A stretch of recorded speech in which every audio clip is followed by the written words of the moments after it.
toujours inquiet, moi, mais en même temps, je suis toujours positif. Et donc moi, je vois toujours le verre d'eau à moitié plein plutôt qu'à moitié vide.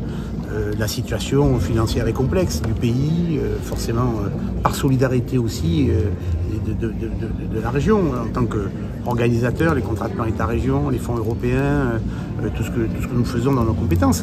Mais en même temps, il faut y aller. On a cette chance par rapport aux autres quand même d'avoir des jeux, d'entraîner la totalité des territoires, de ramener une perspective, un avenir, une distance, un calendrier. Tout ça, c'est faisable à portée de main. Et puis on a un énorme avantage, quand même, énorme avantage par rapport aux autres. Nous, on a tout calé déjà. On a la ligne nouvelle, on a voté la loi, on a l'organisation, tout est dans le tuyau. C'est-à-dire qu'aujourd'hui, il va y avoir des arbitrages. Et donc, je ne serai pas prêt et j'aurai simplement le projet. Je serai très inquiet. En réalité, c'est qu'on est globalement prêt.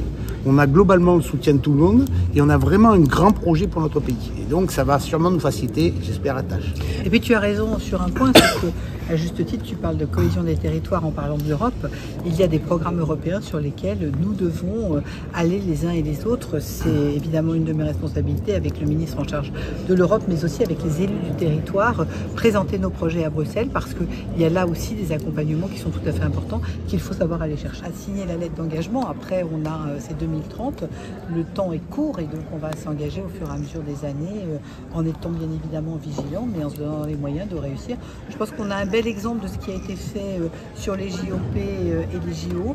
On a vu la capacité à mutualiser. Il y a des enseignements en termes de contractualisation qui ont été très intéressants. Je pense notamment à ce qui a été fait en Ile-de-France, par exemple à Saint-Denis, où il y a eu des exemples de contractualisation dont on va d'ailleurs tirer les enseignements pour voir comment on peut les reproduire en termes d'organisation. Et à l'heure où vous demandez des efforts aux Français, comment justifier ces Jeux Olympiques et est-ce qu'ils sont légitimes pour vous savez, je crois qu'il y a des éléments de rayonnement du pays qui sont extrêmement importants. Les JO en font partie. On l'a vu cet été, on a vu la fierté de l'ensemble des Français. Vous avez vu en juin, tout le monde doutait. À partir de juillet, même ceux qui avaient dit « moi je vais fuir Paris » ont regretté, sont revenus. Et c'est aussi un élément, il faut qu'on se le dise, c'est un élément économique fort parce que c'est des investissements, c'est du travail pour les entreprises. Donc c'est un élément extrêmement important. Il faut aussi continuer en termes d'aménagement du territoire. Je pense que c'est un point important. C'est un moyen de pression, justement, vous l'avez dit, monsieur Muselier. Il n'y a pas de pression entre nous. Engagements non, vous savez, moi je suis dans une situation où j'ai été au gouvernement, c'est extrêmement difficile. Aujourd'hui, on a un Premier ministre, un ministre, j'ai de très bonnes relations avec eux, avec le gouvernement. J'étais secrétaire d'État avec M. Barnier, on était côte à côte sur les bords du gouvernement. C'est un moyen de se parler facilement.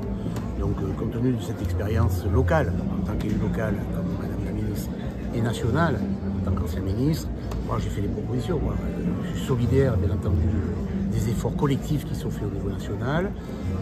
La proposition qui est faite grâce aux Jeux Olympiques va nous permettre d'arbitrer un certain nombre de dossiers qui deviennent de fait prioritaires. Et cette priorité sur la distribution de notre territoire. Et on va embarquer tout le monde dans ces Jeux.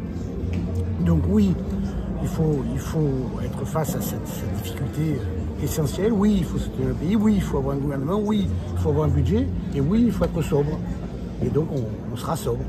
Et on l'est déjà. Et donc, on est exemplaire sur notre compte d'avance, sur le premier budget vert d'Europe. C'est pour ça qu'on a gagné, d'ailleurs. Parce qu'on a tout qui existe déjà. Donc ce n'est pas des sommes très importantes en réalité quand on met dans la distance. Et c'est l'amour de la montagne, la passion de nos montagnes que l'on va transmettre pour essayer d'aller jusqu'à une évolution et un projet de l'avenir de nos montagnes pour 2050 en fait. Et c'est une formidable opportunité 2030 pour faire des priorités.